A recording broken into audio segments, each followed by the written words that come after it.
Hello everyone, it's M4J here and welcome to the first of what will hopefully be many OpenTTD tutorials here on OpenTTD. This is something that's been requested on my channel for a little while now, particularly with the M4J network returning. So I thought I would kind of teach you guys how I play the game. And it's not necessarily the best way to play the game, it's not necessarily the right way to play the game, but a lot of people have been asking questions about my particular playstyle, and I thought the best way to answer those would be through a series like this. I've been asking on Facebook and Reddit and Discord for any ideas that you guys have for tutorials that you would like to see. The first one that came up, and is probably the most obvious one in many ways, is tracks. Tracklaying, how to organize your tracks, junctions, things like that. Slow lines versus fast lines, and all sorts of things along those lines. So I'm just going to get my notes up here as well. There is a chance that I have missed out some things. If I have, for whatever reason, feel free to let me know in the comments down below, and I might post an appendix to this video just with those extra details. I've tried to remember as much as possible. I kind of went through in my head the style that I go for when I'm building a main line. But again, there is a chance that I've missed things out. So, yeah, let me know in the comments, basically. Right. Before we get started on how I build railways, let's talk about the basic principles of railways. So I'm here on the M4J network. This is Slenston Station, which is a big interchange here. It's probably the largest interchange outside of the central Guard City area. For those of you who don't know, this is Greater Guard City. This is the capital of this map. The country or the territory, wherever it might be, still doesn't have a name, but this is sort of the main area. As you know, you've got Guard City St George up here, St John, St Mark, St Thomas is there. Always forget where that one is. St Bartholomew is just off screen. Yeah, up here. And then you've got the big stations, St Peter, St Michael, St Elizabeth, which has taken on a whole new meaning this year, is over here. And then you've got St Christopher, and I think that's all of them. It's been a while since I read off the list, but I think that's all of the main terminus stations. But I chose Slenston for this example here for a very specific reason. So in the UK, we have several different types of main line, and they operate mostly the same, but sometimes there are differences. So you'll hear me use some terms. Most of these are what I refer to these things as. They're not necessarily the correct technical language, I suppose is the best way of saying it. But I think it's layman enough for most of you people to understand. That sounded really patronizing. It's mostly simple enough for anyone, a layman, to understand, basically. That's where I was going with that. And again, it's principles that I'm still learning myself, so there's chances that I might make some mistakes here. But the basic principles are as follows. So you have what's called an upline and a downline. Now in this case, ignore the bottom pair here. We're going to focus on this pair of lines right here, the ones that actually go through the central platforms here at Slenston Station. This is the Western Reaches North line, by the way, for those of you that are wondering. Again, we haven't got trains running, which is kind of beneficial in this case because it means I can just focus on the railway side of things. So this line here, the topmost line, the one that then goes through this bypass track here and onwards, this is the up line. Now, more often than not here in the UK, the up line points towards London. So if you're heading towards London, which is the capital of the UK, you are on the up line. There are exceptions. In and around Manchester, Birmingham, Newcastle, Liverpool, any sort of major city here in the UK, the up line tends to be the line that heads towards that location. But in the context of the UK as a whole, the up line tends to lead towards London. So if you're on the West Coast main line heading out of Manchester towards London, you are on the up line. How that works in terms of travelling to and from Manchester, there probably is a switchover point somewhere. But I imagine it's if you're heading towards London, you're on the up line. So in this case, this topmost line here, the northernmost, this runs towards Guard City, therefore it's the up line. The line below it, this one here, this is the down line. So up heads towards the major city, down heads away from the major city. And again, that's fairly self-explanatory, up, down. That's why you get the really confusing thing of travelling up to London, despite the fact you're heading south. It's because you're on the up line, or I think it works for roads as well. You're heading in the up direction. Then we've got what's called the fast lines and the slow lines. So if you have a basic pair like this, fast and slow will be on the same pair, so you won't have to worry about this. If you like to build all of your main lines in pairs, you can probably switch off for the next couple of minutes here. As it happens, these lines here through Slensden are the slow lines, and you can tell they're the slow lines because they have platforms. We'll talk about these passing loops in a second, because that's a whole other section that I want to refer to. But for now, these are the slow lines. The fast lines, which are the bottom pair here, these bypass Slensden Station completely, and therefore you tend to run your express services on these. Sometimes you can run freight services as well, but we'll come back to that in a minute as well. So these are our line pairs. You've got the slow pairs and you've got the fast pairs. Now the reason I chose Slensden here as a good example as to what's going on here is because we have what's called a switchover. So right now we've got the slow lines separate. They run, we've got the slow lines separate from the fast lines. The slow lines are a pair and the fast lines are a pair. Head west and we have this switchover. So now suddenly the fast lines are straddled by the slow lines. It's a really inconvenient freight bridge there in the way, but you can see, ignore these signals as well. That's part 2 of this tutorial series. The fast lines are now the center pair, and you've got the up slow on the northern side and you have the down slow on the southern side. This is what's called straddling. This is what I call straddling. There are benefits to this. If you're building stations, for example, like here at Corfingway, you only have to build platforms on the outer tracks, which means you might still have subways or footbridges to carry passengers from one side of the station to the other, but predominantly you don't need to worry too much about building platforms in the center here, and therefore it saves money. There is another benefit to having tracks on the outside, which is you keep all of your faster trains, the dangerous ones, in the center. So if you've got footpaths running along the side of the track here, this is in real life, by the way, not necessarily an OpenTTD, there's less chance of a fast train hitting something that's fouled the line. That's a really big stretch as to why straddling is a beneficial way of building your railways, but it is something that's happened here in the UK in the past.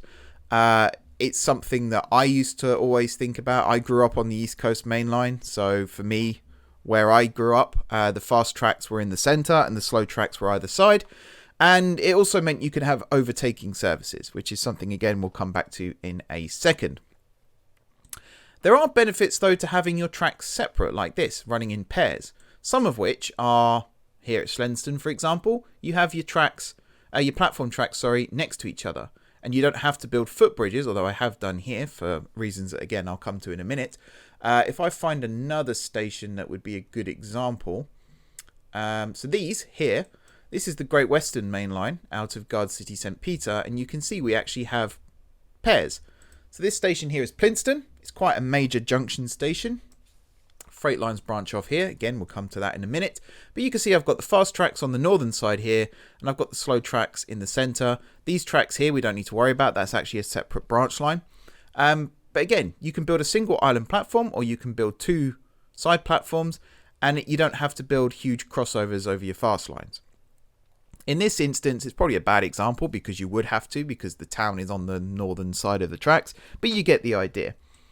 Now, one thing I see a lot with people building railways in OpenTTD, and again, there's nothing wrong with this whatsoever. It's a very, very valid way of playing the game, but it doesn't fit my playstyle. What you do is you build a pair of tracks and you'll fill it to capacity with trains. Once it gets filled with trains, you build another pair of tracks either beside it, or you do the straddle method, and you just flood that with trains as well. And you can end up with a train running on the outer track, and it sees a junction and it sees that the inner track is free, and it'll just switch. That's fine. You can play that method. I can't remember what the terminology is that people use for it, but it's basically filled to capacity. It's a valid way of playing the game, like I said, but in terms of real railway practices, it doesn't fit with what happens, especially here in the UK. Sorry, just hit my desk. Especially here in the UK. I can't speak for other parts of the world, but here in the UK, we don't tend to do that. You do sometimes see trains running off route, but that's a separate matter. Now, I'm trying to find a decent junction. In fact, there is a decent junction just over here. So right here we have a case of junctions. We got trains able to swap tracks. This happens to straddle a station. Most of my examples don't have a station in the middle. I just felt like this was something unique and quirky that I wanted to build. Also ignore that crossover. I don't know what that's doing there. I'm probably going to remove it and find out that it's actually quite important. But for now, we don't need you. And we'll close that. We are going to come to tracklaying principles in a second. You'll notice I'm using keyboard shortcuts and things like that. There's a video planned in this series that is going to explain the majority of those. So I will ignore what I just did there for now, but we will come back to it as this series goes on. So yeah, one of the advices I would like to give, one of the bits of advice, I do speak English, I promise. One of the bits of advice I would like to give is don't flood your tracks with trains. Now, the way the M4J network is going to evolve is very advanced, very in-depth. I'm actually seeking help from people within the industry to help me with this. So I'm not qualified personally to explain all the pros and cons of that side of things. But what I will say is don't flood your tracks with trains, because it's just not the most efficient way to play a realistic style. If all you care about is profit and filling your tracks with trains, that's fine. Like I said, go for it. But you want to keep your slow services and your fast services separate where possible. And I've got here with crossovers only used when necessary. So this is Neffingberg Springs East Station. Hopefully you can see the UI up here. I could, in fact, for this series, that's the wrong window. Again, it helps when I've played the game recently, which I haven't, I must admit. I might go quad size for this because I'm playing on a massive monitor. There we go. So if I was to open this now, you can see Neffingberg Springs East Station. So what we've got here is the fast tracks are the northern pair. The slow tracks are the southern pair. So you can see here at Winton, the platforms are only on the southern side. And this is actually a very good example as to why this kind of station is beneficial. If we had an island platform here, you would have to have a bridge up and over. GWR tend to use subways back in the day, or they would have a single platform that was beside the running lines, and trains, so say on this example, the platform was on the southern side, trains heading east would have to cross over into that platform, which again is very inefficient. It's one of the reasons why they got rid of it. Plus, having just a single platform meant you couldn't have two trains in opposite directions call at the same time, which again, incredibly inefficient. So, where was I with this? So yeah, don't flood your tracks. So, junctions. Just following my train of thought, pun fully intended. So we've got the fast tracks here. Now, you could imagine that there are no platforms on the fast tracks here at Neffingberg Springs East. We do have some stations where that is the case. The reason this station was built like this is Neffingberg Springs East is actually quite a big interchange on this part of the network. And it has trains on the fast lines and it has trains on the slow lines. Now, there is something called a semi-fast service, which is a train that calls at some stations along the way. Sometimes it might call at all stations along a section of track, but then it also might run as an express for certain sections as well. We have plenty of those here on the GWR. And Neffingberg Springs East was a good place for those to transition from a stopping to an express and vice versa. So you may imagine you have a train coming down here heading west on the slow line. It reaches Neffingberg Springs East, it stops, picks up passengers, then here it turns into an express service. The next major station along the line is Woolworth Central, so it will cross up onto this line, and at this point here it's technically running what's called wrong line, which is instead of heading on the so this is the down direction. Instead of heading down on the down line, it's heading down on the up line. But then it crosses over again and becomes an express train on the fast tracks and carries on heading west towards Woolworth. This is one type of junction. I call this a ladder. It's probably not a ladder. A ladder really is if you had... let me just use...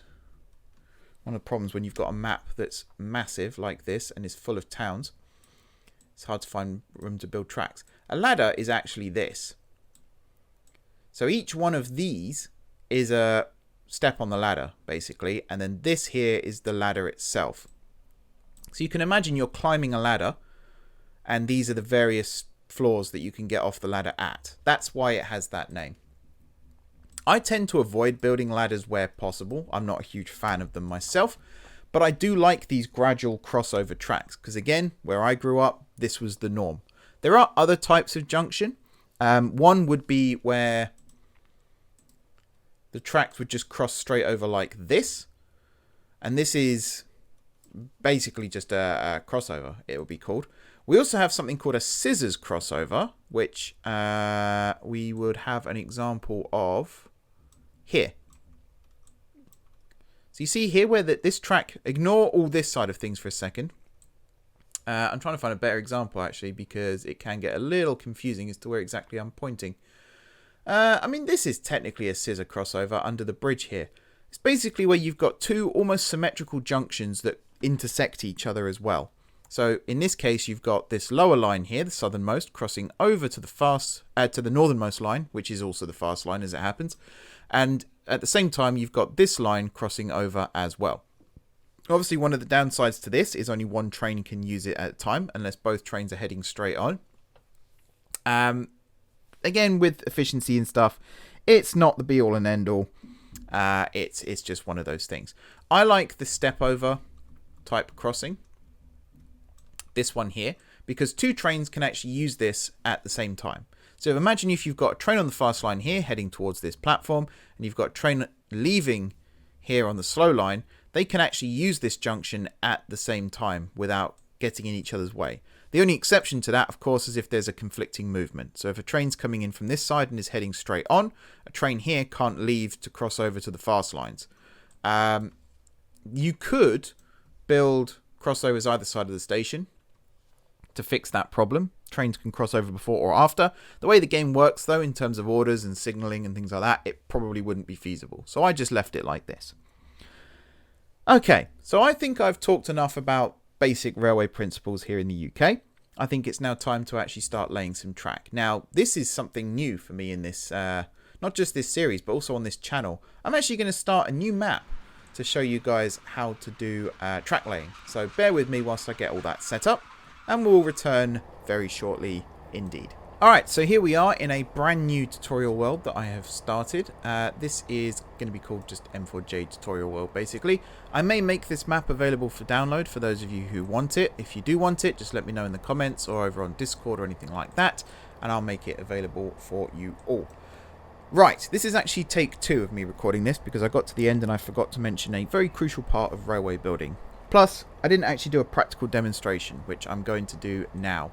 Because the next episode is all about signaling, so I thought why not actually build a track for you guys to then watch me signal in the next episode. So ignore the station types that I'm using here right now, the platform styles. You don't necessarily have to worry about these. You can build your stations out of whatever platform tiles you would like. I'm a big fan of the Dutch station set. I will talk about those in a future episode where I talk about my favourite settings, my favourite new GRFs, that kind of thing. But for now, yeah, you can just ignore all this stuff. So this is a new station that I'm going to build here. And whilst I'm... there we go. Forgot what the platform was then. Whilst I'm building here, I'm just going to talk about some of the basic fundamentals of track building. So, oh, I didn't know that did the cover there as well. That's kind of cool. So yeah, going back to my notes here. I've got placing track, individual pieces versus auto tool, holding control to remove track, etc. So once I've got this station finished, I will talk to you more about what exactly that means. But effectively, there are 3 ways, to build tracks in OpenTTD. There's 3 different tools. So the first one is these 4 here, the first 4 from the left. Now this one here is, I'm going to call it diagonal top to bottom, or just top to bottom for the sake of this video. And effectively, you can build track like this. The next one is right to left or left to right. I'm going to say top right to bottom left, actually, because again, that'll make it clearer. This one here is, sorry if I just do a little bit terraforming here, because I'm just thinking of something I said in the previous take. This one here is right to left or left to right, depending on which way you're looking at it. And this one here, which I'm not going to use just yet, is bottom right to top left. And these are the 4 cardinal directions basically that you can build track in OpenTTD. It's very similar with roads, but roads don't have the diagonal pieces. You can only build parallel or perpendicular to tiles. Now, this here is technically a scissors crossing. That's actually a scissors crossing. This is kind of a scissor crossing that's been stretched out slightly, which I personally prefer. There are ways you could build it where it's like this, for example, and you remove this one. Also, in case you're wondering how I'm doing the removing track thing, I'll come back to that in a minute. But I prefer to leave a space between them just for simplicity's sake. Now, I've got quite a long station here. It's 5 tiles long. We'll come back to how that's important in a minute. I'm also building non-electrified track. So there are several different track types in this game. I'm using the BRTracks set, but I've got it set slightly differently to the M4J network. So you might notice I'm kind of looking at things a little more closely, but actually it's pretty similar. I've also got planning tracks as well enabled, which aren't important for this. Same with lifted tracks, same with dual power here. All these ones up the top here are basic tracks that you can pretty much ignore, except for the standard gauge one here, which is part of BRTracks. So the main important ones, you've got normal track, you've got overhead electrified track, which is what the OHLE stands for, overhead line electrification. You've got third rail down here. So most electrification in the UK is done through overhead electrification. Catenary, however you say it, you'll know it when you see it. Third rail tends to be used in the southern region of the UK, particularly in England, down in the southeast, in Kent, Essex, Sussex, Hampshire, places like that. It is also used around Liverpool for Merseyrail, and I believe it's also used, I was about to say parts of Scotland, but I don't think that's true, if it ever was true. So yeah, no, ignore that. That's total rubbish. Even the metro in Newcastle is overhead, so don't need to worry about that. Third rail is also used on the DLR, but it's a different kind of third rail, so you can ignore that for now. You've got dual voltage here, which is dual rail, sorry. It's overhead and third rail. And then you've got fourth rail, which is used on things like, I believe the Glasgow subway is fourth rail, but London Underground is the most famous example. And it's basically got the 2 running rails and then the 2 electrified rails. That's the best way to remember all of these. But I'm just going to keep things simple. I'm just going to use a standard type here. So you've seen the first type of junction that we've got here. Let's build this line. So I'm going to build a line from this station here. And right now I'm just going to have it run direct to sort of this town over here. We might build other stations along the way in the future. But right now I just want to focus on getting this line built. So I'm going to use the auto rail function here, which basically allows you to build a line. It has to be built along a single plane, but it can be built in any direction. So you can literally click here and drag and build it out like so. This one is the polyline tool, and it works very similar to the auto rail tool, except you'll see here I place the first tile, then I get this line here, and then you'll also notice a purple line. So the white line is the line that's actually going to be built when I click, and the purple line you'll see has now become a white line. And that's the line that will become the next selection, basically. Now, the annoying thing about the polyrail, and the reason I don't use it, is it's an absolute nightmare to get in and out of the tool. So I just prefer not to use it. Why wouldn't it let me? Oh, I have no money. We'll fix that problem. This isn't a tutorial about making money, so we don't need to worry too much about that. Yes, adding and removing water in OpenTTD is incredibly expensive, just like it was in the original game. So the setting there was carried over, which is fine, I suppose. At some point, the M4J network will become something that needs to become profitable. So at that stage, I will be a little more worried about how much things cost. But right now, for the sake of this tutorial, we have money to burn. So let's use the auto tool to build the line here up the hill. And again, you'll see, for the most part, how this line is going to work. So we're building a pair right now. We have an up line and we have a down line. Now there will come a point somewhere along this journey where we might want a passing loop. So this is the bit that I forgot in take 1. A passing loop allows your fast services to overtake your slower services. So for example, let's say along this section here, which is, actually let's go halfway, which is this bit here, and I knew it was going to be here as soon as I started building it. But let's do this, and then we'll do this. So imagine here the tracks actually curve back up this way, like so. Here we're going to build some passing loops. Now in reality there are two different types of passing loop. There's static, sorry, just hit my microphone as I said that. There's a static passing loop and there's a dynamic passing loop. These tend to be used in the context of if you have a single rail and you might have a passing loop like this, and it will allow two trains to cross basically. Now a static loop will be the train has to stop and wait at a signal for the one heading in the opposite direction to pass, or in this case a slower train might stop to allow a faster train through. A dynamic passing loop is where trains can pass each other whilst remaining in motion. So in that case this passing loop might actually be this length instead, and it basically entails that the time it takes for one train to complete this side of the loop, the second train will complete its side of the loop. Right now I'm not too fussed about this because we're not really going to be running trains on this line for the foreseeable. So I'm just going to leave the design that I've built here. Now you may also notice in certain sections of the track, here for example, we're actually building perpendicular to a slope. So there's a slope in this direction and you can build track along it like this. Once you've built this track, you can't build anything in this direction. It won't let you do it. You can also do it on diagonals, but again, the same rule applies. You can build in this direction off of it, but it's actually, compared to the original Transport Tycoon, that's one of my favorite additions to OpenTTD.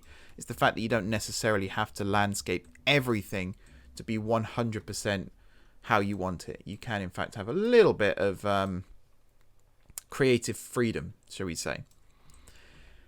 Now again, this section of track is going to be fairly basic and straightforward. We do want to, actually, maybe we don't need to. No, we don't. I was going to flatten some track there to get it to work. And to be honest, I could have just built the station there. But I am going to stick to the original plan, which is to build it over here. I would love it if this game had a copy and paste feature. Sadly, it does not. But again, it's not quite the end of the world.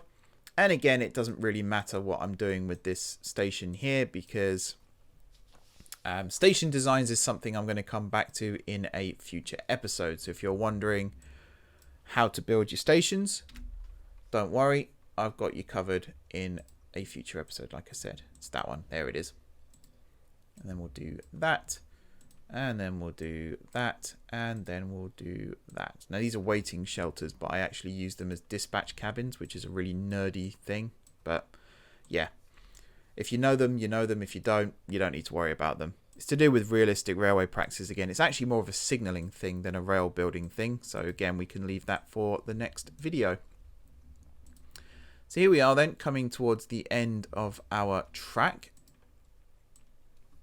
We could build some bridges. Bridges and tunnels are fairly self-explanatory, but essentially you have an option when it comes to building bridges. So you can build them like so. Actually, let's do the full options. So you can go from flat to flat, like this. You can go from sloped to flat, like this. Or, in the context of what I'm doing here, you can go from slope to slope. I personally, whoops, sorry, clicking all the wrong things. I personally prefer slope to slope, but again, that's a realism thing. You don't have to worry about that yourselves. But in terms of building the most realistic looking line possible, I tend to go for slope to slope. Also, I'm just using that tool there just to get this last section hooked up. We're going to build a crossover at this end of the line as well. And theoretically, this line is ready to be signaled up and have trains running on it, which is something we're going to do in the next episode. But just to go over the basic concepts again, we have a pair of tracks, an upline and a downline. Let's say in this case, the upline literally heads up and the downline literally heads down. We've got a pair of passing loops here, which at this point makes it technically a straddle track where you've got slow, fast, fast, slow in the up and down direction as well. One thing I haven't done here is build two pairs next to each other, but you can imagine there's a section of track where a second line is built like this.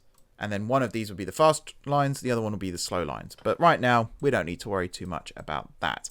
If I just refer to my notes again briefly, I believe we've covered all of the junction types.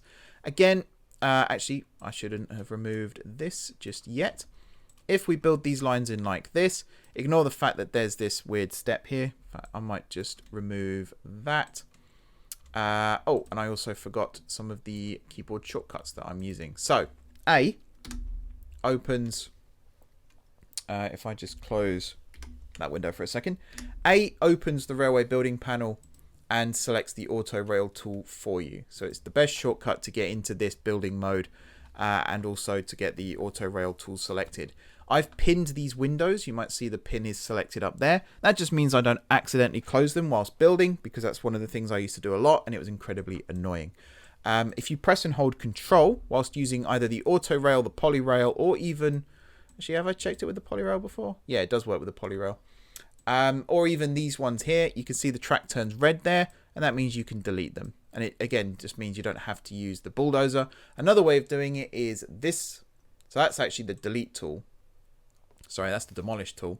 This one here is the bulldozer, and you can delete rails like that. That's really useful for when you're working with junctions, say, and you don't want to delete all the track just to remove one crossover. So if I give you an example, might as well build the junction while I'm talking. So this is the crossover that I like to use.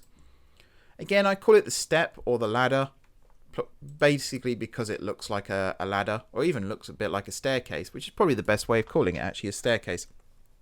I like to use these because it allows trains to cross from one down line here to the other down line. Yes, it can cross via the up line, but when you've signaled it correctly, that doesn't become an issue.